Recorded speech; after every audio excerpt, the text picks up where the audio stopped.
By the way, Trey, shut the hell up. This is too much. So let us talk once in a while. This motherfucker don't shower. Well, I do. I'm just not very good at it.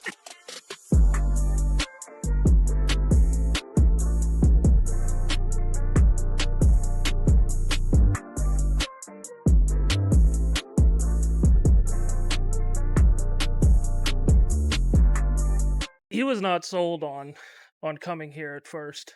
He so just to give you a little backstory, I told you beforehand that Trey kind of talked me out of the driving route. Oh yeah, to come here. Oh, it made sense. It made sense because that would have been up here to pick me up, down there to drop to do the thing, and then back up here to drop me off. Yeah, that's 2.5 hours of bullshit. I know. Well, and I told you before we started recording, I'm just like a grinder. That's kind of how I feel. Like I just want to work. Well, you worked 17 hours. I know. When you were drinking, we were a grinder. Yeah, harder than now. Really? Harder than now. That's like all I would do was I'd get hammered. I'd go to work, and well, because it was easy. In that order. Or get hammered and then get hammered at work. 'Cause it was easier to get hammered at work doing sports. Because the thing was, is you'd work from 2 p.m. to 2 a.m. So, because the deadline to send the paper is midnight. So then you stay at the office after midnight and you get hammered with all your coworkers. Congratulations on putting out another edition of the paper. Yeah, that's like we should celebrate. Well, it used to be so much cooler back in the day, from what my older coworker says, because you used to be able to smoke cigarettes in the newsroom. Awesome. So not only would you be able to drink, you'd be able to just pop out a freaking Marb Light and That's smoke. awesome. Yeah, we had my first boss at the paper was a true alcoholic. Like it killed him actually. Really? Rest in peace, Don. But he used to have a bottle of Wild Turkey just underneath his desk, and he just like whenever he was stressed, whenever the paper would come out, he'd pop out the Wild Turkey from under his desk, take a pull from it. Whether this was working hours or at the end of the night, nobody said anything about it. Well, he's the boss. Yeah, he was but it was just the sports, and it was because everybody was scared of this guy. Because every time he'd get mad too, like if like he would always get mad at me because I would misspell names. That's like the biggest no in the newspaper industry. Yeah. And he would take a baseball bat and he would go into this back room where like all of our stuff in the pre-press was, and he would just bang the concrete floor with this baseball bat. No shit. Yeah, alcoholic rage at the newspaper. No shit. Yeah. You would think I would think if I were to, I think Coke would be the better. Mm-hmm. You do a bunch of blow, and then you fucking bang out the story. Yeah. That would make more sense than booze. I think probably the 1970s were prime sports writer Coke era. Yeah. But I don't think sports writers actually ever did a whole lot of Coke. If you look at sports writers throughout the years, they're all fat white guys. Yeah. So, and when I think of people that do Coke, I don't think of fat white guys. Now you're just being racist. Hey, man, I'm sure there was plenty of fat black guys that were also doing the trade. But anyway, guys, welcome to episode number 17 of the Tray and Treeb Show. We got our second stand-up comedian guest on the show. Please welcome Tom Dustin. Tom, how you doing? Yay! Thank you, everybody. Hey. There's no one here. Hey. We're in the breakfast nook of the Best Western Hotel. This is also probably the best location we've ever shot. It's nice. I'm glad we didn't do it in my room. You just got done performing at the Kenworthy Theater here at the Moscow Comedy Festival. It was fantastic. Yeah, tell me a little bit about that show. The show was amazing. The theater's beautiful. Moscow, Idaho. Moscow, actually. Locals will get mad at you for that. That's such a dumb thing. Everywhere you go, it's not pronounced. I go to Des Moines. Whatever. People get so mad about it. Who gives a shit? I actually, when they were like, "Hey, do you want to do the Moscow Comedy Fest?" I was like, "Yeah, sure." Is Putin gonna be there? Yeah. You're like, I just bought a parka. Yeah, I thought it was gonna be much colder here. I think I really nailed it with the weather. Yeah. Yeah, it's beautiful every day. It's a really nice area. I don't know how anyone could. I can't live this far from an ocean. I need a body of water nearby. That's another thing. They got the mall over there. I went in the mall. I bought something from every store in the mall. So I bought 6 things. Yeah, I was gonna say, what, it take like 10 minutes? No, yeah, they got a sushi place. Who would eat? I got to think about. I don't eat sushi if I'm more than 300 miles from an ocean. You know, like, That's actually that's funny. It's actually a pretty popular place, pretty popular thing here. Sushi in Idaho. I mean, well, in Moscow and where we're at in Lewiston. It's sushi and just like hibachi and Japanese food. yeah. Why do you think that is? Well, you know what I think it is. Railroads. Yeah. What I think it is people in this area just aren't used to getting new things. So whenever there's like a new restaurant, there's a line up the ass to get in. Right. And then after 2 weeks of having it, that place gets shut down. Yeah, people are like, hey, did you know Chipotle's coming here? We got a Chipotle coming in June. I'll tell you, if there's a Chipotle come to Moscow or Lewiston, this place would erupt. Chipotle, are you listening? Chipotle? Yeah. This is the breadwinner of your fucking chain. You got to come to Moscow. Yeah, there you go. I'll tell you, it was we went to Spokane. Spokane is the big city here. That's where you go to the mall where there's 12 stores. So that would take you like 10 minutes. You think they got a Chipotle? That's the thing. Every time we go to Spokane, we go to Chipotle. Really? Yeah, because we love Chipotle. I know. Joe, let's send these guys some gift cards. Yeah, exactly. He's got a stack of Chipotle gift cards. Does he? I don't think he ever has to pay for Chipotle again in his life. Well, yeah, and I've only ever been to Chipotle 5 times, but it changes my life every time. And that's just The diarrhea. I thank Chipotle for the diarrhea after I have it. That's how serious it gets. Because I go to Taco Bell almost every single day. Because You're gonna die soon. Yeah. Well, I was telling Trey. So I worked the sports shift. By the way, Trey, shut the hell up. This is too much. You're gonna let us talk once in a while. Yeah. He takes it over. Yeah. He does a good job. Trey, when's the last time you had diarrhea? It's been a while, I think. I'd have to think about it. Trey actually drops the most solid turds out of anybody I know. Trey, Solid. It's interesting that you know his turd so well. Well, I lived with him for my whole life. You know? I lived with Joe List for 10 years. I've never seen his shit. Well, he's my brother, though. Oh, that makes it. Yeah. That makes it better. Makes it creepier. Well, I've told this story on the podcast before. Trey, do you want to tell the story or should I tell it? About what?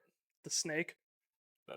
Oh, it's a shit that's it's a long, skinny, So circular shit. when we were kids, Trey used to hold his shit, and you would be able to know that he was holding his shit because he would have sweat beating down his forehead, and he would be playing MX Unleashed. And it's like, I know this isn't because you weren't able to land those trick shots.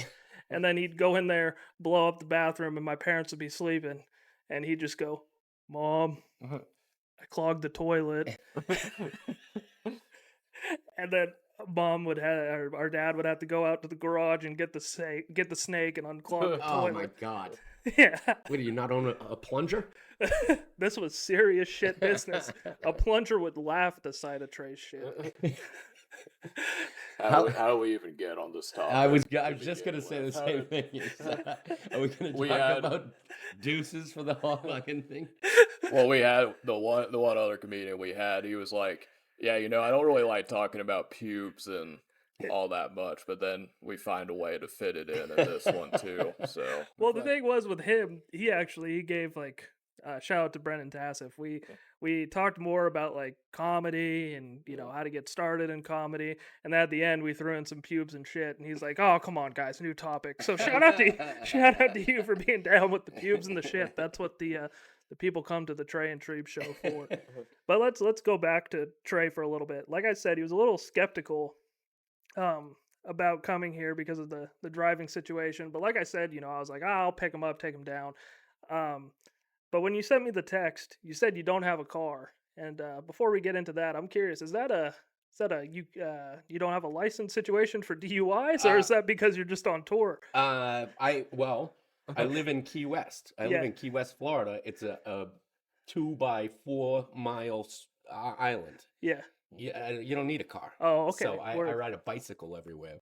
Ooh, I can tell by what such good shape you're in. Yeah. Well, it's flat. It's also a flat island, so there's no hills. Gotcha. Yeah, so I ride a bicycle everywhere. I have a little dune buggy that my a friend of mine lets me park in my parking spot. So if I do need a car, I have a very impractical dune buggy, a lime green dune buggy, electric dune buggy. It's ridiculous. A dune buggy is sick. That's a sick It's mode of yeah, transportation. everyone loves it. Everyone goes, "Oh, cool car." It is fucking dumb as shit. It is. There's no storage. There's a back seat, but you can't put a full size human being in the back. You can put a baby back there though. There's no seatbelts. Perfect. It's okay. Yeah, no. So I don't have a car. Obviously, I didn't drive to fucking, where are we? Moscow. Was only cross country. Yeah, I didn't drive to Idaho from Key West. But yeah, I haven't had I got rid of my car years ago. But to fully answer your question, I did, when I was younger, I did have a couple of DUIs. Nice. No, it was terrible. It kind of sidetracked my whole comedy career, because I was a road comic, pretty much driving from town to town, gig to gig. I'd go on the road for months in my car driving, and then when I got the DUI, I was a road comic without access to the road, so I ended up starting flying to a lot of the gigs, which is more expensive, and whatever. But yeah, it really sidetracked my career, getting the DUIs. Yeah. In the same vein, I when I was a big alcoholic, I would not be able to drive because I had so many seizures. And when I would have seizures, they would take my my license away. And I crashed my car 2 or 3 times having a seizure. I don't know. Was it the alcohol that gave you the seizures? We think now, because since every time I've taken a break because every time I've had a seizure and I've gone to the doctor, they've said some people just have seizures. That was their reasoning, which is kind of a whack reason. Yeah. Google that. Thank you, AI. Yeah. Thanks, ChatGPT. Yeah, rock. But yeah, so we did that. That's what they said. And then after I've gotten sober, I haven't had one. And then there's been stretches where I hadn't drank before, and I would stop having them. But then as soon as I'd hit it hard again, I'd start having them. When you go to Lewiston, it's called the Lewiston First of all, Hill. I'm not going to Lewiston. Well, I'm prefacing this for the story. When you go to Lewiston, there's this thing called the Lewiston Hill, and it's got an insane grade or whatever. And I just had bought a brand new, to me, 2016 Chevy Equinox, nicest car I'd ever driven, and it's like 2 weeks old. And I was up late drinking the other day. And I go and I drive to cover an Idaho basketball game, and I'm going up this hill, and I seize out, and I press the gas pedal, and I'm going like 90 miles an hour, my God. and I like hit a rock. Fucking car does like one full rotation. No shit. Hit the. Yeah, I can show you pictures. I just totaled the car, and I just crashed, and were you injured terribly? all I had was a concussion and 2 dislocated shoulders. No shit. No shit, yeah. And that I had like 4 seizures after that, but that wasn't enough for me to quit drinking. Put a picture of the car in the podcast. Yeah, I will. I wrote a column about that too. That was one of the craziest stuff. Use Princess Diana's car. Yeah. Well, on the Lewiston Hill, they have those escape routes for like semis and stuff. Oh, so right, so yeah. when the brakes go off, you could get into escape ramp. But Treeb's over here like, well, they were made for me that day. I'm getting out of here. Is on that the where you ended escape." up, on an escape route? No, just on the side of the road. Holy! And you were going uphill. Uphill, yeah. And it was funny. Me and my fiance, we had just started dating, and I texted her. I only sent one text from the ambulance, and all I sent her was, "I just had a seizure and crashed my car, sad face." Single tear. my new car. Oh, that stinks. Yeah, but that's a classic story. Insurance cover it? Yeah, actually, Insurance. most of it. I actually ended up getting like a $6,000 payout, but I got medical debt up to my neck from all this shit, Oh, just right. from all of it. Up but to your shoulders. Hey, that was pretty good. Comedy. But when we were I keep coming back to this, but we're supposed to pick you up. Trey texted me, and I'm gonna read you his text, and this just describes Trey's character. I know he's been chatting the whole entire time, All the time. but he says, when I told him, I said, we're gonna go do this, we're gonna go pick him up and then take him back. He said, yeah, well, I'm not gonna do that. Being in a car with a stranger for a significant amount of time is out of my comfort zone, G. I totally agree with him. Yeah, that you had the right call, I think. I agree. What if, what if that would suck? I mean, being just right now. I mean, yeah, right now you're clearly not having a good time. You hate every minute of this. I can tell. Well, I wish I could smoke. Hey, That's why I was trying to push to I was trying to push to do the podcast outside by the but there's too much dander for you. Oh man, I got allergies so bad. Yeah. I'm like, and I have dainty sneezes. It's like it's so bad. And I'm a fat like 220-pound man, and it's like I got cheerleader sneezes. Anyway, Trey, why don't you take the horn a little bit? Yeah, no question. Well, we appreciate you being on and everything. And, the portrait of the comedian, we were talking about that earlier. Obviously, everyone's excited to see it. I know you guys have had limited releases, so forth. But, first I want to ask, this is going to be a two-parter. How has the reception been so far out of the screening, and how did that whole project come together in the start and everything? Well, I mean, I'm getting really, we've had really great response. Like the people enjoy the documentary. It's been overwhelmingly positive. People like it, and even like Bill Burr fucking loved it. Doug Stanhope loved it. Ari Shafir said it was the funniest documentary he's ever seen. So it's been a really great reception. As far as putting it together, it was strange because I had booked Joe List to work at my little comedy club. I have a small comedy club, Comedy Key West in Key West, Florida. Come visit us.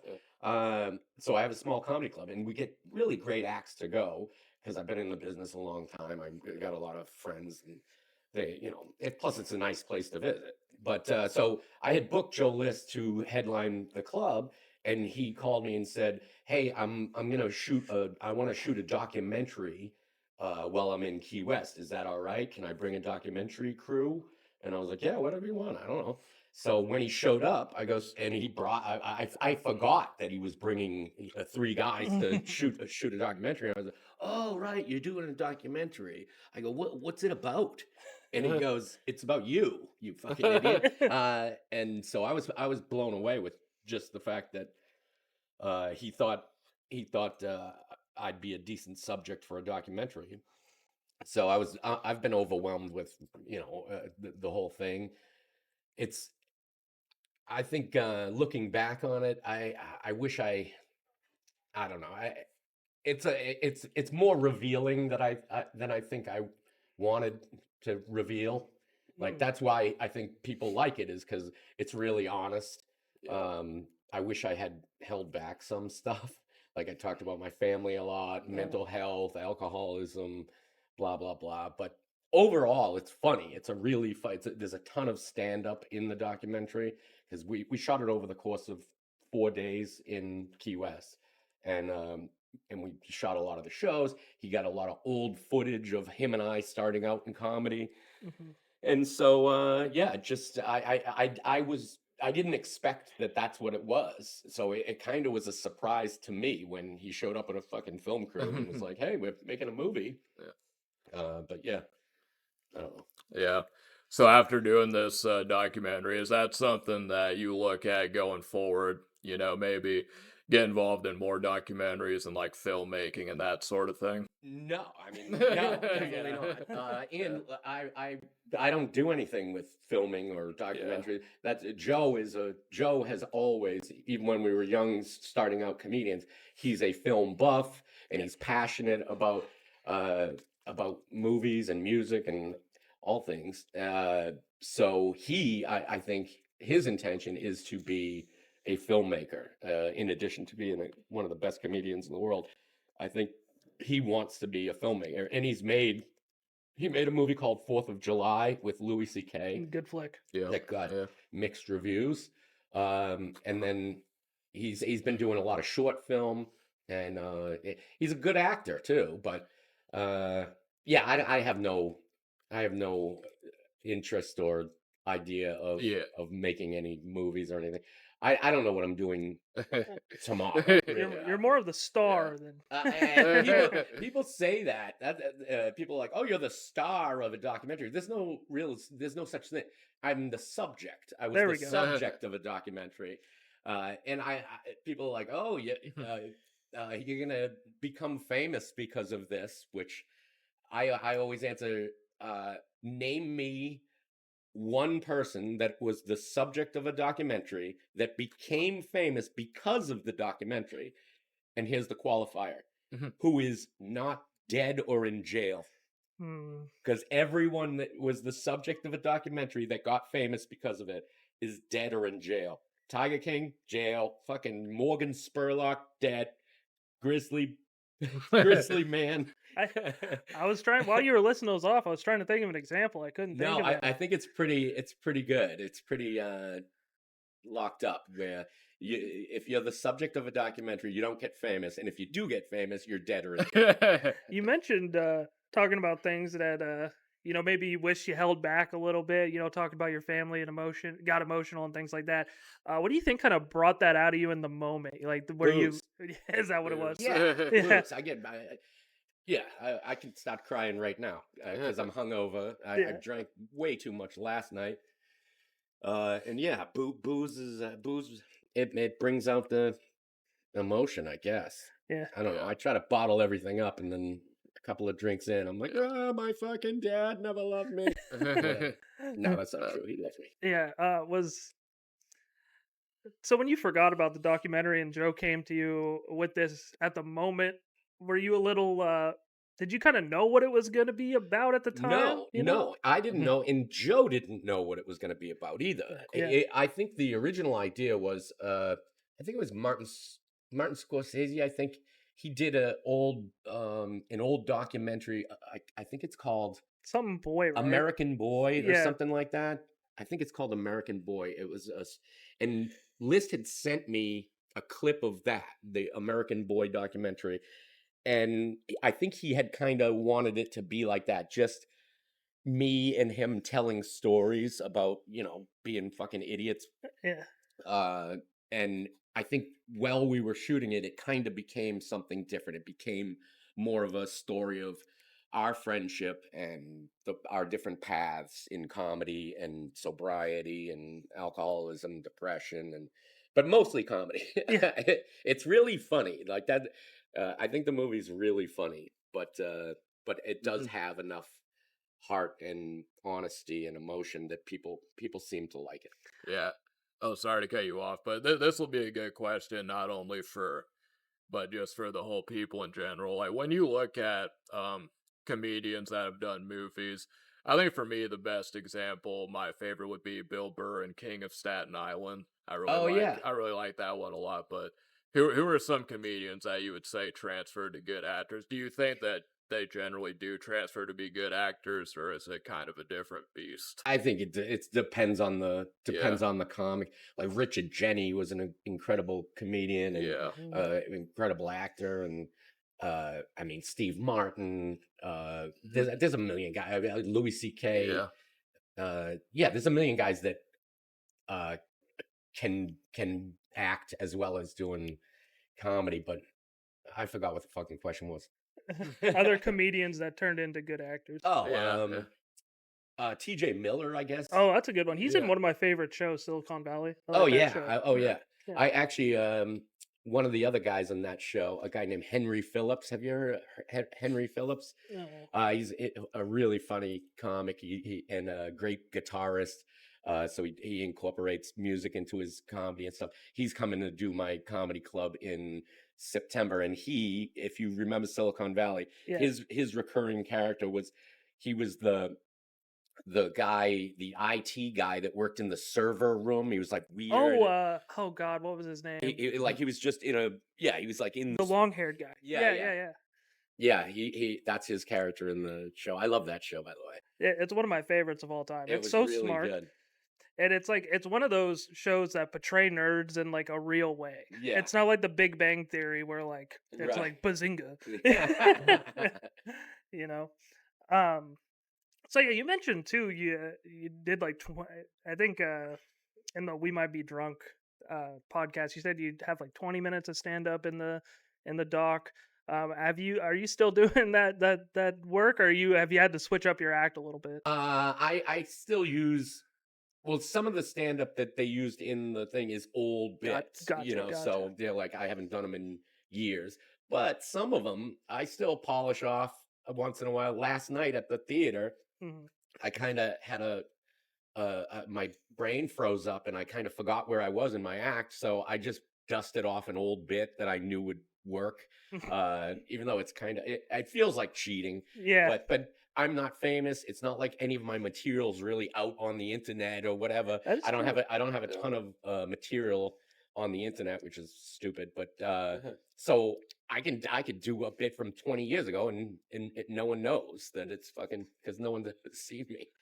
What is the why don't you have more of your stuff on the internet? A laziness and Mhm. just kind of fucking. I just I don't know. Mainly laziness. Mainly lazy. I have a hard drive at the comedy club in Key West with probably 6 hours of Yeah. me doing stand up Mhm. that if I had the time and the ambition and I could just fucking go through and I could dump probably an hour of reels tomorrow. Well, But I just don't do it. I feel like there's got to be a way where I could take all that stuff and feed it into fucking AI and have it chop it up and make it.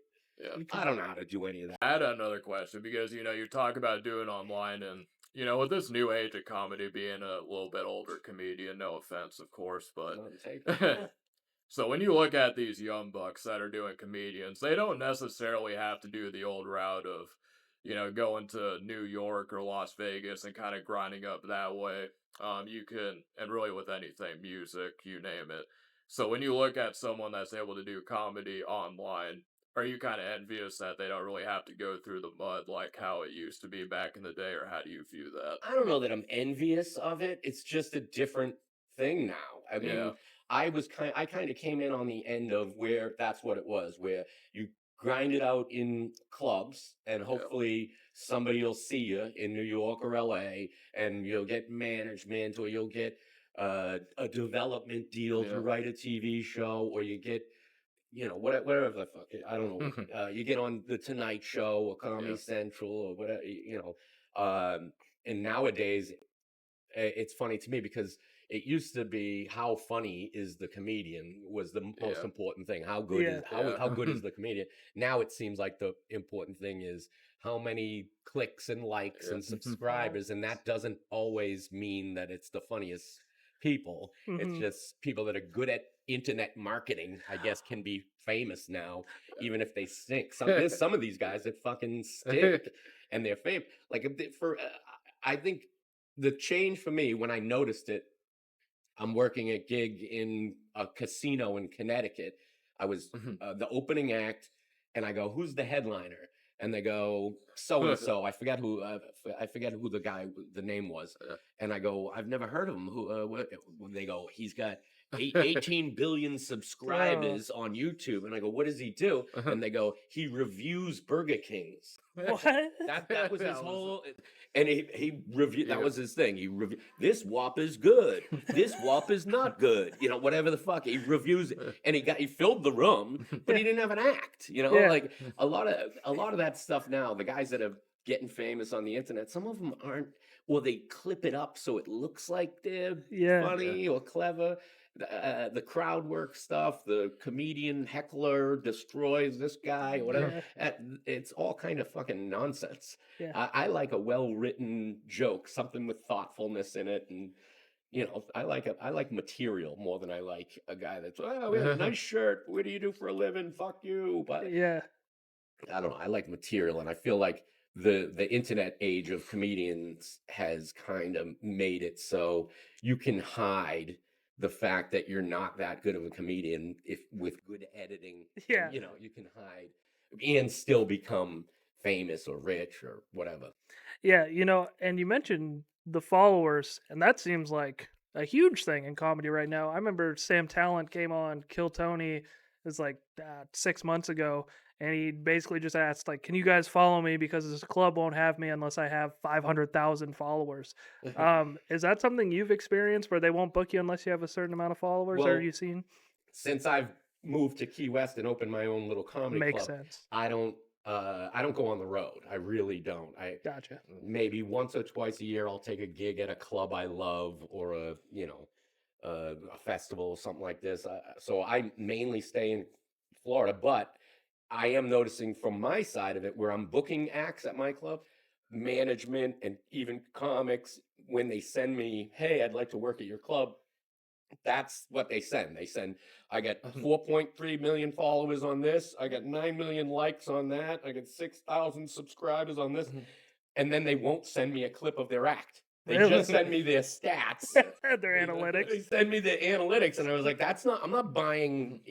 I want to see what I'm buying. I want to see who I'm putting on my stage. So send me a clip. When did you open up your club, and what kind of differences have you seen from being a comedian to being a club owner and booking acts? The club started as it was just a one-nighter thing at a bar room in Key West, and I wasn't living there at the time. I was my partner, Joe Madaus. He moved to Key West, and he goes, "Hey, there's no stand-up comedy here." He wanted to start a stand-up comedy scene in Key West. And so I started sending my friends down to headline his show because there was no comedians in Key West. So I'd send guys down and or just for one night, and then it kind of got popular, and we were selling out shows, and we added a night here and there. Then COVID happened, Word. and so we lost that room, the bar room we were doing the shows at. It went away, and we decided. I moved down to Key West because the room was doing well, but after COVID hit, we lost the room, and then we decided instead of just doing shows in a little bar room, let's get our own place. We'll put all our eggs in the basket, and so we opened up this place. Comedy Key West has been in the location that it's in now for I think 6 years. I think I've lived in Key West for about 6.5 years, and as far as I feel less like a comic now because I'm not just going on the road, doing podcasts, shaking hands, doing shows and Kissing loud babies. kissing babies. I gotta fix the fucking stage lights, or I gotta vacuum something. There's a spill in the aisle 9, and so it's You ever think you'd be doing that? no. Yeah. But I mean, it's I love it because it's a beautiful island. I love the club. I love the fact that all these great comedians come down and hang out and do great shows. I met my fiance there. Congratulations. Yeah. I got engaged last year, and I'm getting married August 1st of next year. Hey, dude, I'm getting married August next year too. No shit. No shit. Oh, we yeah. should double up the wedding. Hell Save yeah. save so much money. Hey, as long as we're doing it Do in Key you? West. Yes. Do you? Yes. What about you two? All right. Hey, Key West, you're probably doing it big in some fucking different country. We're doing it in Elk City, Idaho, population wouldn't- 200. Yeah. That way you can invite the whole town. Yeah, exactly. It is a great place. I hope my fiance doesn't watch me shit on it. I think we're getting married outside of Nashville. Oh, and interestingly enough, that's why I talked to Joe List yesterday, and I asked him if he would do the ceremony. So Oh, Joe no. List is gonna conduct the ceremony for my wedding. He's gonna marry us. That's so awesome, and I can't wait to hear about it because nobody likes to talk about weddings more than Joe List. I feel like every Tuesdays with stories I watch, he's like, "I was at a wedding." Yeah, and I think he's officiating Renan Hirschberg's wedding. I think next week or something. Yeah, do you know Renan? Yeah. Renan's getting married. I think either next month or something. But Joe List is officiate. So when Joe officiates my wedding, I think it'll be his 4th or 5th What? I How was do like, you shouldn't even be a comedian anymore. You should be a fucking minister. Wait, is this like a night class you have to take to get to marry people? I How's that don't, work? I don't know. I do actually do a joke in my act about my girl, my fiance. She's officiated a few weddings, and I Yeah. didn't know that you could do that. I Yeah. didn't know that anyone can you can marry, anyone can do it. Yeah, I don't even think you really need a license or anything. But I was like, can you just marry somebody? And she goes, I'm an ordained minister, but I had no idea that my fiance was an ordained minister. Yeah. So it was like for 5 years, I've been fucking a priest. It brings me back to my childhood. No, I do that in my act. I feel it. Cut that. Yeah. Trey always, because I always tell Trey, I'm like, Trey, you're gonna be my best man at the wedding. You got to prepare the freaking speech, and you say the same thing every time, and I'm like, it's not a good bit. I always open up with, all right, I don't understand why we're here. This is Treeb's 5th wedding at this point. Wait, have you been married before? No, No. I've been. I'm like, that doesn't make any sense. I'm like, why you just tried to shit on me? I have some sort of double life or something. I've been engaged once when I got engaged right out of high school. Oh, that's dumb. Yeah, no, super dumb. I proposed, and you're gonna like this as being a well-traveled man. I proposed to her at a restaurant in Spokane. No shit. No shit. I'm Yeah. so surprised it didn't work out. Yeah. It wasn't even. You just said a restaurant. Like it could have been Arby's. What do you? I googled fancy restaurant in Spokane, and it was the first place that popped up. It was the Chipotle. It was funny. I got on one knee, and I remember I saw some people look around like, really? I wore my best button-up shirt, one of 3 that I had, to propose to her. But my fiance now, I did it big. I proposed to her. Actually, no, I didn't do it big, but I gave her a really expensive ring and proposed to her in our apartment. Really? Yeah. And then I bought tickets to go see Post Malone and Jelly Roll Oh, in June. So, that's exciting. I feel like proposing in the home is more intimate, and it saves a lot more money than doing like a big destination proposal. I didn't like the pressure of it, right. Tom. Right. Yeah. I proposed. We had planned a big trip to go to Scotland. Kristen, my fiance, and I, and 25 of our friends. We Damn. all went to I Scotland. don't even have 5 friends. Well, they were 25 combined friends. You guys take a bus? Mostly her friends, but some of my friends. Sam Talent was actually went. He's another one of my faves. Oh, my favorite. Yeah. He was there at my proposal. Was he? Yes. So we were in Scotland. We rented a castle.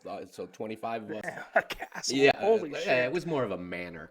But Was there a ghost in this? it was fucking awesome. It was beautiful. Scooby Doo hanging around. It was amazing. But the way I proposed was I got all 25 of us. We all went to a falconry center. Where the guy with the leather glove and the birds, and I had one of the birds of prey fly in on my lady, land on her arm with a note that said, "Will you marry me?" And then she read the note and thought the fucking bird was proposing. She was like, "Where are we gonna live?" How did you? That take a lot of planning, I'm assuming. How'd that work? No, actually, I kind of pulled it off last minute because my original idea was I was going to do a private hot air balloon ride over one of the lakes in Scotland, and it was too expensive. I didn't think about doing this, but I've thought about the idea, the premise around proposing in a hot air balloon, and I feel like that would be awkward just because there's 3 people. Yeah. Well, if in most hot air balloons, it's super rare that it's just 2 people and the guy that operates it. It's usually 8 or 10 people in the basket. Yeah, so you'd have to rent it out. Worse. Yeah, you'd have to rent it out, and it's thousands at all. So the other thing that scared me about it was, what if you fumble the ring Oh my and god. drop it? Drop it, Falls out of the fucking balloon into a lake. Yeah. So it was too expensive. The hot air balloon ride was too expensive. The falconry thing wasn't expensive at all. And it was the coolest. It was the fucking coolest thing ever. We got video of it. That's And I do a huge bit about it in my act about the proposal and getting that's the a good bit. bird shitting on her. Mhm. Yeah, I've only really ever, heard you talk about, your set and stuff. Are you more setup, punch, storytelling? How do you describe your act? I think it's a mix. I like the idea of telling a story, but I'm from Boston, and we were kind of came up in comedy where you got to have a punchline every couple of seconds. So Yeah. but almost every line of the story should either be information or a punchline. Word. So I guess I tell stories, but they're really punched up for the most part. But I got short jokes. I try to write anything I think is funny, and then make it bigger somehow. I got you. Trey, you've been really loud over there. Why don't you Oh, step really? in a little bit? How long you been doing comedy, Trey? He's been I- doing it for a while. Well, you'll see at the end. But yeah, he's been doing it for a while, a couple months. Yeah, Wait, have yeah, you really? yeah. I've been Where? doing. Where? Well, No. that's the thing we're gonna. And I was gonna ask you this later on. So Trey has this bit that we do at the end of the show called Trayisms. Okay. And have you ever seen Trailer Park Boys? Yeah, I think I'm watching it Yeah. right now. It's are you? Oh, well, God damn He it. got you. Yeah, he did. He That did. was good. Nah, That was he did. Something else I was telling Treeb too is it's a little bit different with like the internet and stuff, but I just feel like if your main goal is to be an entertainer or like grab the attention of some sort, whether it be through art, comedy, or whatever, you kind of have to have the ability. I mean, you can be a shy guy, but I think you have to have the charisma and the confidence to just walk up anywhere. It doesn't matter where it's at and just grab the attention of people. Yeah. Yeah. I mean, I think, there's so many different kinds of comics and Yeah. comedy Yeah. that Mhm. there's no right answer to this is how you do it. Yeah. I know some guys that they barely ever do any stand-up comedy, and then once in a while they'll show up and crush it. And you're Yeah. like, where did this guy Yeah. come from? How did? Because I've been out here every night, man, practicing, getting better, and working on my act, and this guy never does stand-up. He walks up and fucking crushes it. Yeah. Brilliant stuff, brilliant ideas. Everyone does it differently. Some guys just work it out in their head and don't really need the stage time, but depending on what kind of comic you are, I'm a performer. It's not like I'm just reading my jokes Yeah, into a exactly. microphone. Yeah, exactly.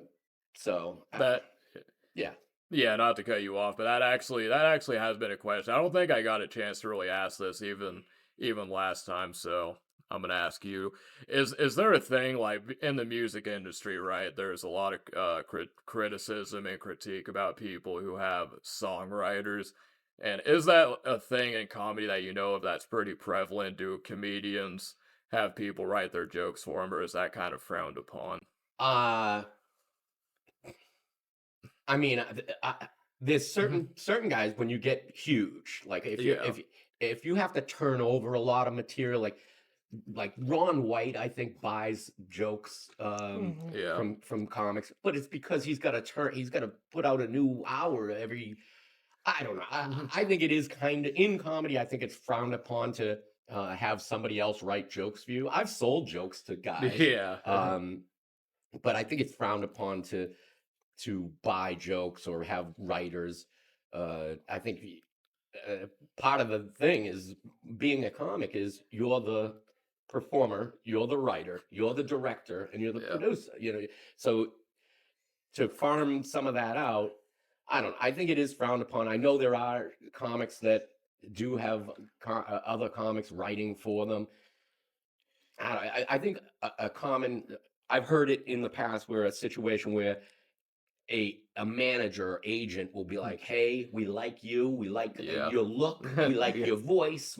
But your material sucks. We're gonna get this guy to Yeah. help you write material." Yeah. Yeah. And so they'll pair the performer with a writer I got and you. and try to just to make their product that they're trying to sell better. So that's like selling your soul to the Illuminati, I so to speak. I So, guess yeah. it's not like an unforgivable thing. Yeah. And every comic has had inspiration. Not only inspiration, but help from other comics. Like I see you doing a joke one night, and I go, "Hey, you know what would work good on that? If you said this at the end." And so that's just helping out a fellow comic, collaboration. And when you first start out in comedy in a scene like Boston, where I was, you're always around 15, 20 comics all trying to get on the same shows. So you know each other's act, and you can almost help your friends when you're coming up. And then once you start working as a comedian, you have less of that collaboration because you're not around 20 comics every day. You're around 2. But yeah, every comic has had a line given to them, or has given a line to another comic. Oh, this would work, or here's a tag, or here's a blah blah blah. Every comic has had that. Or even, you say to your friends, you go, "Hey, I got this really funny premise, but I can't figure out how to make it work." And then your friend goes, "Well, you should put this part there and switch that around." And then, so that's not having writers. That's, helping out your friends with a lyric. Yeah. No, see, that's the thing with me too, is like, I feel like I think about premises all the time. My idea is just, my thing that I'm struggling with now, as me and Trey are trying to enter the comedy world, is writing the joke, trying to make it funny. Like, I have a premise where I'm like a huge football fan, and like I correlate life events with uh football games, or like things that happen in football. For example, me and my old lady went on our first date during the game that DeMar Hamlin had the heart attack on the field. Oh. And when we were having our date, the Monday Night Football game was playing, and it was just stopped for a long time. And I'm like, "What the fuck is going on?" And then we come to find out DeMar Hamlin had almost died, had like a heart attack. And I'm like, I feel like there's something. Maybe there's not, but I feel like there's like something in that premise, but maybe But not. the fact that you were on the first date? Yeah, and I correlate life events with football, and maybe I Oh, you mean like that's how you remember certain things? Yeah. Yeah. And then that's kind of the Yeah, big I used to. There was a real funny comic in Boston named E.J. Murphy, and he had that essentially a similar premise. Where it was, I forget how he worded it. He would say, um, it was something about, do you when a phrase like "when Mikey got stabbed" is just there to clarify date and time. Like, "Hey, you remember when Mikey got stabbed? That's we won our softball doubleheader." That is kind of the same thing. When some crazy whatever's heart attack in your first date, or when you proposed, that was the season finale of fucking Friends or whatever. Whatever. I mean, the premise is there. You need some punchline. And the thing with Trey is he has the punchline, but his fucking setups are always the same. Wonder Twins, activate. I know. We're trying to do it. And that's the thing is like, I feel, and maybe you have a different opinion on it, but it seems like, and maybe I just watch too much Kill Tony too. I feel like a lot of comics take the stage before they're ready, and then they flop. But maybe you need that, and maybe you just need to hit the stage. But it depends on the stage, though. I always told guys, it's different now because of the internet, but I always told people, and I still believe that when you're starting out in comedy, don't move to New York or LA right away. Yeah, I feel you. You brew, you percolate in a small scene, Boston, Cincinnati, Columbus, or wherever. You get good in a small scene, and once you're real good in that scene, then fucking bring your act to the bigger stage or the bigger market.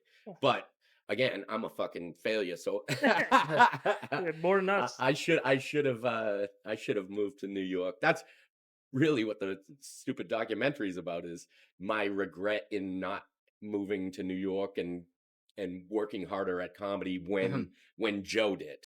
When he made the decision to move to New York. He was still drinking when he moved to New York, but he went down there to throw his hat in the ring, and I was always afraid of it. I was intimidated by the big city and the big scene, and so I wish I hadn't been that afraid and gave it a shot, because now I'll die regretting not knowing whether or not I would have been something better, if my career would have went better if I had tried earlier. So when he went to New York, he just stayed in Boston. Yeah. Well, Boston's not a small scene either by any means. Well, at the time too, I mean, I was living in Boston, but I was on the road probably, I don't know, 30, 35 weeks a year. I would go and do clubs all over, a ton of the Midwest, the East Coast, Iowa and Kansas and Ohio and fucking Michigan and Virginia and Yeah. Florida. So I was working clubs. So Mhm. it wasn't like I was just in Boston doing three of the comedy clubs in Boston. I was working clubs all over the country, and Joe was in New York. That was the other thing is I was like, I felt like I was doing it right because I was on the road. I was a working feature act, a middle act, but I was getting booked and I was good. I was having good shows, and uh, I didn't see the value in paying a high rent in New York City to never be there. Like I'd be Yeah. on the road for 35. Well, I'm paying 2,000 a month for an apartment in New York and I'm never in New York. And I don't know. I had it all wrong. I fucked it all up. Man, I that need a was time machine. and by the way, you talk about Lewiston too. You know who's coming to our casino Wait, in there's a June? casino? In Lewiston? Yeah, Yeah, yeah. hell yeah. How big? It's good. It's good. They got slots. They don't have like table games though. Free. Oh, Yeah. They- Well, they- actually, there is a casino in Clarkston, which is the one in Washington. So you could do your alley smoking there. Oh. Uh, yeah.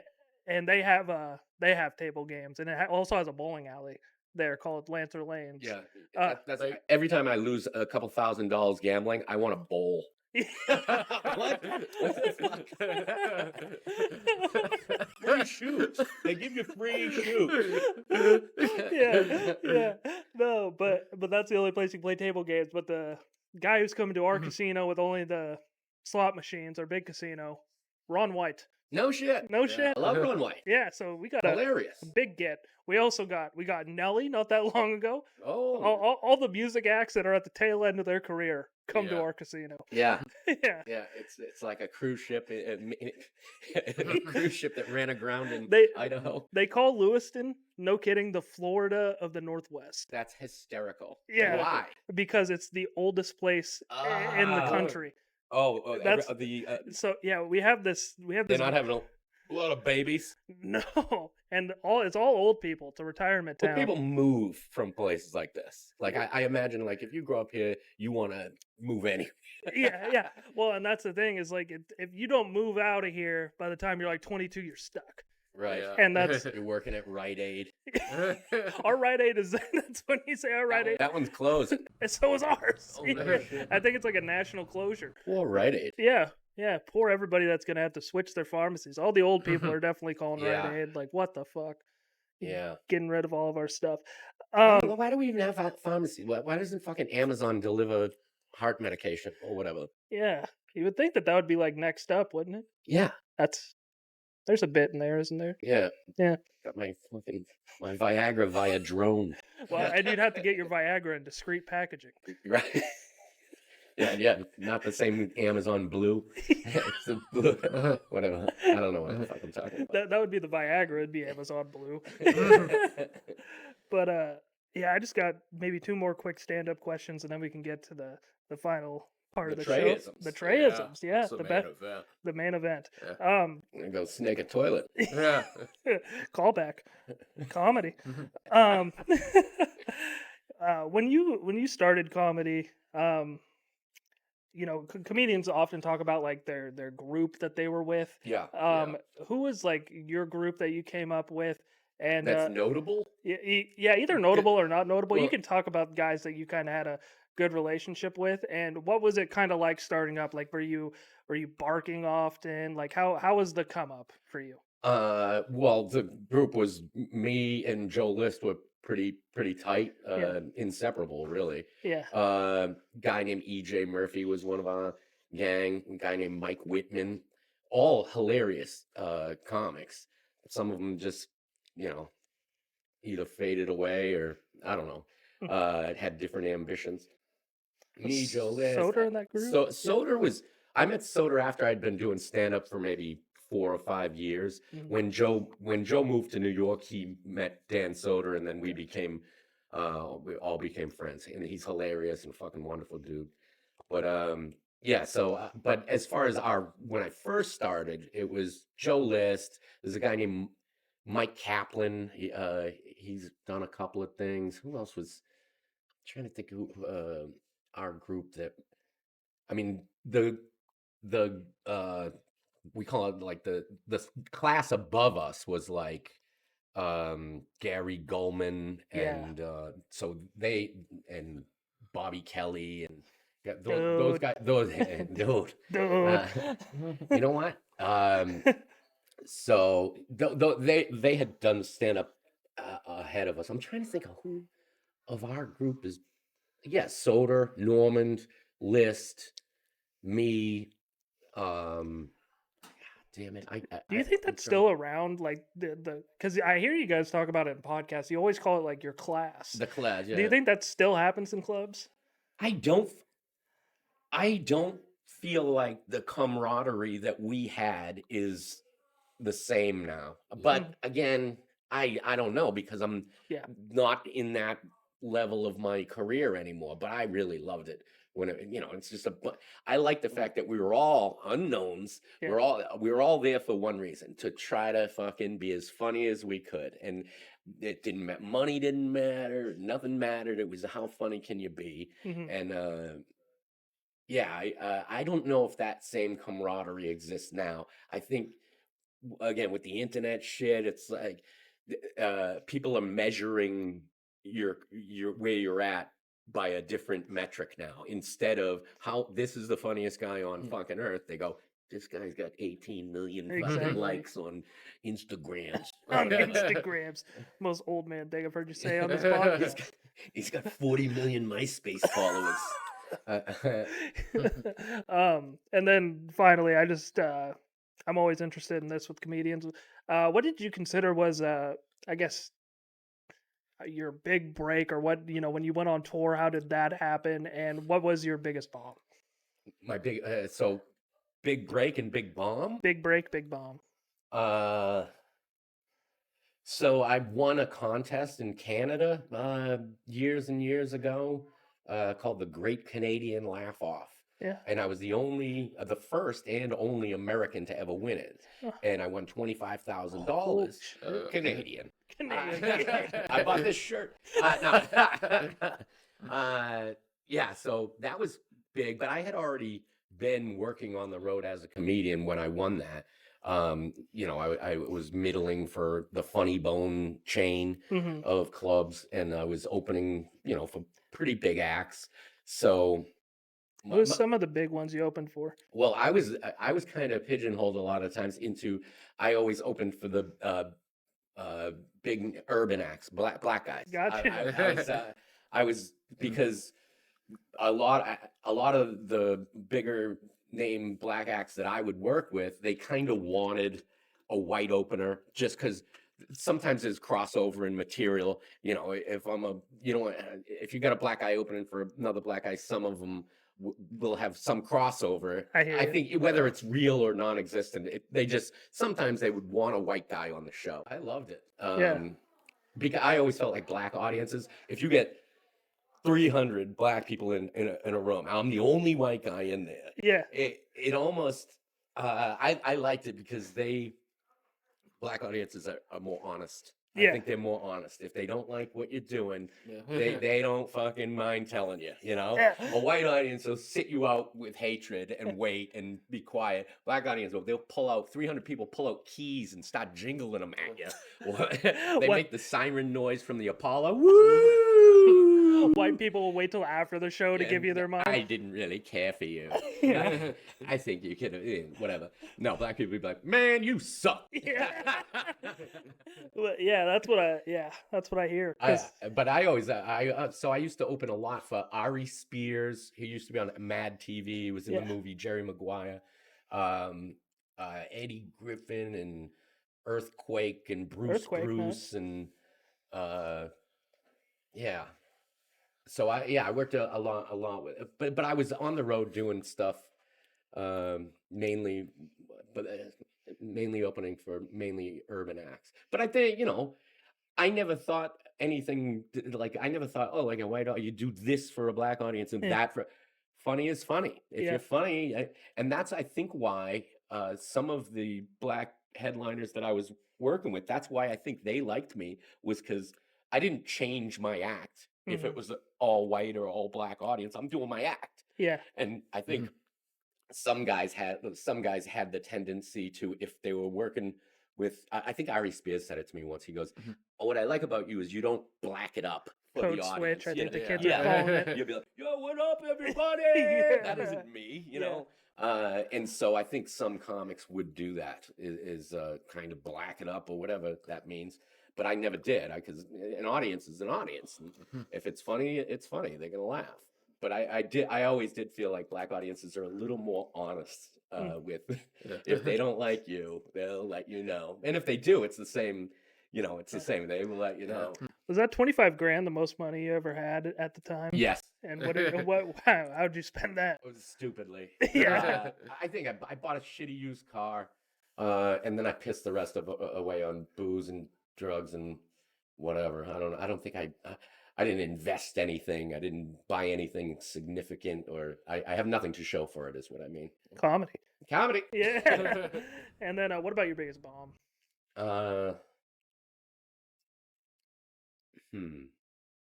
Well, I've never bombed.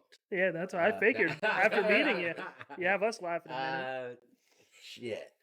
I think I had one. Whatever it was, there's probably been a bunch where I bombed pretty bad.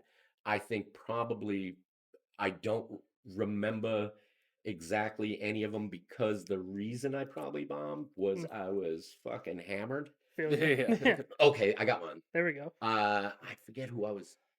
It was St. Patrick's Day at a comedy club. Trey's birthday. Is it really? Yeah. Happy birthday. Not that lucky. St. Patrick's Day, I get booked at this club outside of Boston, and I told the booker, I go, "Hey, I'm going out during the day to see the parade. I'm going to be drinking all day." He goes, "Oh, I don't care." I go, "I might show up pretty drunk."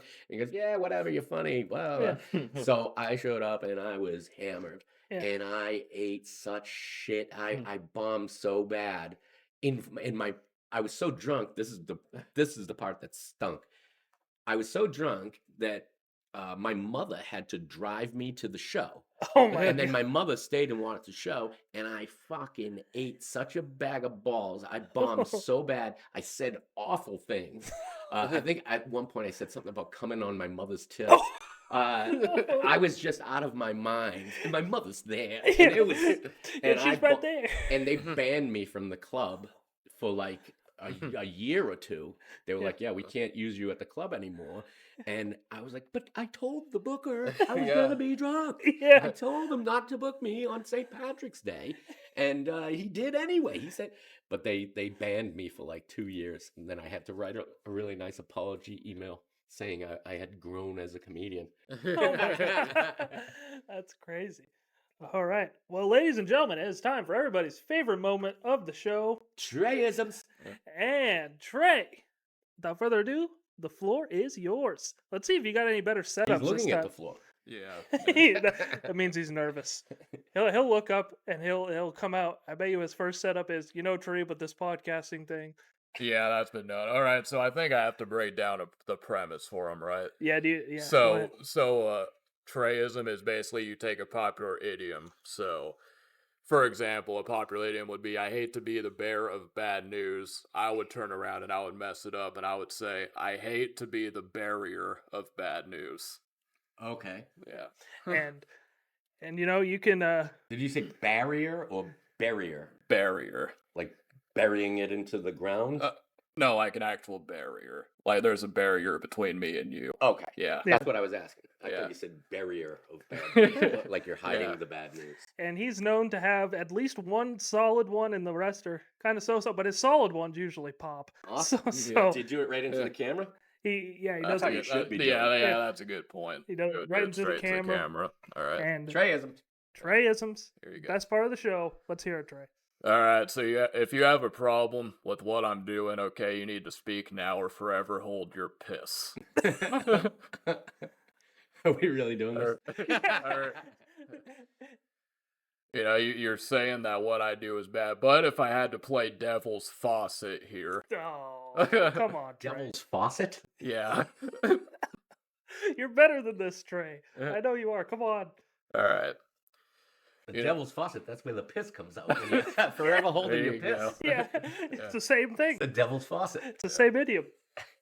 All right, come on, Trey. All right, so you can talk about this and it's okay. Sorry, camera. You got this. But when you talk about this, you have firmly crossed the fries. Not that good. Trey, I don't get it. dude, this is gonna be your biggest bomb Wait, story. Explain that one to me. So instead of crossing the line, it's I crossed the fries. But I don't understand Yeah. what we're doing. Yeah. Let's do the greatest hits. I want to hear a couple of. Yeah, I'll do my greatest hits. do the eggs one. Okay. So it's very important when we're doing this whole comedy routine is we want to pursue it, but at the same time, you don't want to hit all your eggs with just one tennis racket. See, that one's good. Yeah. I don't know if they're good. I think they're so bad that they're good. Yeah. Do the skin one. The skin. Really? Yeah, You want me to go there? I want you to go there. Yeah, Okay. I don't know if I should go there. I left it in the last Yeah, podcast. So okay. do it. Yeah.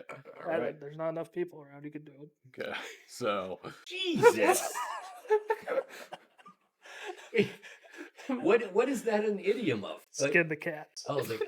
There's more than one way to skin a cat. Yeah. I actually do that in my act. Yeah. I have that in my. I have a line in my act because I do a joke about cat facts, Yeah. and long story short is the bit is I write all these cat facts, and one of them is they say that there's more than one way to skin a cat. Actually, there's only two, dead or alive. There's two ways to skin a cat. Anyway, what else you got? all right. All right, so I'm gonna I feel like try. I should read these. Go ahead. Yeah. Read one more, and if it bombs, we'll have Tom read. All right. So doing this when you're scouting all these comedians, right? You know, you're listening to, oh, this guy sucks, this guy's no good. Every now and then, though, you get lucky and you do find a diamond in the tub. A diamond in the tub. A diamond in the tub. All right. Let Tom try to read. There's only one more though, or actually, there's two more. So All right. whenever I walk in these podcasts, I think I'm walking in with a monster target on my thumbtack. Oh my God, Trey. Target on my back. Yeah. Right? Thumbtack. Yeah, but his back is Yeah. the idiom. Yeah. Mhm. All right. One more, and then we'll close it off. You know, I knew that I liked you. There was just something in the fair that night. Oh, something in the fair. God, At least that one sounds like the real idiot. Yeah. Well, and you know the thing is Trey really likes lake and fair. I think that's the fifth fair Trayism that he's done in 17 episodes. Do they have I like a do- big county fair? Is that your best memory around here? We do have I a big did- county fair. There was one time I was coming home from the fair and I seen a guy jump out a car, so that's something. So That is something. yeah, Do you have any more I don't think that's fair. good one. comment? Do you have any more greatest hits that you can rattle off that maybe we'll save you from that epic bomb there? Yeah, you'll probably like this one. Whenever I always say, whenever something bad happens to me, I don't write it off as it's just bad. Sometimes it's just a blessing in the sky. A blessing in the sky. Yeah, Yeah. that's All it. right. That one just Maybe makes they sense. kind of okay. You got another one that you remember that's good? I don't know if I can. I'm trying to Trey, it's like you came in here. We got a Oh yeah, I got you. Yeah. You know, doing this podcast, Treeb, is fun and stuff, but I at the told you. at the same time, I just think after a while, it's just the same song and ranch. that's your favorite one, but that one sucks. Same song and ranch. Yeah, Like song and dance. No, I get Yeah, I yeah. get it. I just don't get it. We're trying to work on our craft here at the Tray and Treeb Show. Oh no, this is a good one. Here we go. I have to learn to carry my own freight instead of weight. That one works. Yeah. Freight and weight. Okay. Yeah. Yeah, yeah. At least it sounds similar. Yeah, But don't they? Are they supposed to not make sense? Yeah, that's Is that the kinda- idea? yeah. They're supposed to not make sense, but they're at least supposed to kind of like follow the same premise, like carry my own weight and carry my own freight. Like that makes sense. All your eggs in one basket, beat all your eggs with one tennis racket. I feel like that's all. I mean, they're not really the same thing, but they kind of, I don't know. They say it sounds good. Yeah. I thought it was going to be more of like you accidentally say the wrong idiom. You know what I mean? That's kind of the goal, is what we're saying. Well, because in the show that we watched, Trailer Park Boys, one of the characters that says that he's like really dumb, but he says it with such conviction that he generally thinks that when he messes up an idiom, that that's the way it's supposed to be said. Right. So that just makes it funnier in that way. Well, thank you for coming to the Tray and Treeb open Oh, mic. thanks for Appreciate having me. it. Yeah. Trey, that was some of your not some of your best work, but You have me doing it every week, though. that is true. He's like a Kill Fair, Tony yeah. regular. He's got to come up with a new set every week, so they all can't be winners. Tom, where? Same set, different day. No, wait, same shit. Yeah, it's not as easy as it looks. Oh, yeah, same shit, different play. Yeah. Last Hey. comedy of the episode. Tom, where can the people find you? What do you plug They in? can find me in Key West, Florida, at Comedy Key West. I am. Do I have any? I don't have any outside work, any big gigs coming up for a little while. But check out the movie Portrait of a Comedian, Tom Dustin, Portrait of a Comedian, a documentary by Joe List. It'll be available for purchase on a streaming service, I think, in August. And I think there might be one last theatrical run. I don't know where that is. God damn it. But yeah, Tom Dustin, at Tom Dustin on Instagram, if you want to see the work my girlfriend does. Because I don't Instagram, my girlfriend does it all for me. That's partly why I didn't get back to you for so long. Hey. Was my girlfriend was running it, and she goes, "Hey, this guy wants you to do their podcast." And I was like, "All right, I'll respond." And then I fucking forgot. Hey, well, shout out to your fiance. Kristen. She probably didn't know that this was kind of a, a makeshift dog shit Yeah. podcast. But hey, I think all podcasts are essentially the same thing. Same shit, different gay. podcast. Thank you guys for tuning in to another episode of the Tray and Treeb Show. Make sure you hit the subscribe button. Check out all the links down below. Follow us on TikTok at Tray and Treeb Clips. Trey, any final words? No, I appreciate Tom Dustin for having on, and Treeb, I'll come more prepared next time. I thought you were wonderful. Don't feel bad about it. Oh yeah, and to make sure to check out my guy Shane Guy U11 on YouTube. I also do a podcast with him over there every other Friday. What's that one? The West Coast podcast. We talk about it's a different podcast. We talk about like sports and video games and stuff. But If you think this podcast is low budget, they Yeah. just they talk over the PlayStation mic and just have the Madden screen up Yeah. the whole entire time, and just go back What's the and forth. significance of West Coast? They're both on the West Coast. Where's the coast? it's on the West. Fucking 900 miles from here. And they're both on the Pacific Northwest. It should be called the Pacific Northwest podcast. Doesn't have the same ring to Yeah, it. Yeah. fair enough. I guess technically we're on the West The Coast. Jewiston podcast. No? Hey, That's a there you good go. Are you guys Jewish? No. Yeah, I mean, can you not tell by looking at us? Yeah, check out the West Coast podcast. And yeah, thank you guys for tuning in. Hope you guys have a great rest of your day.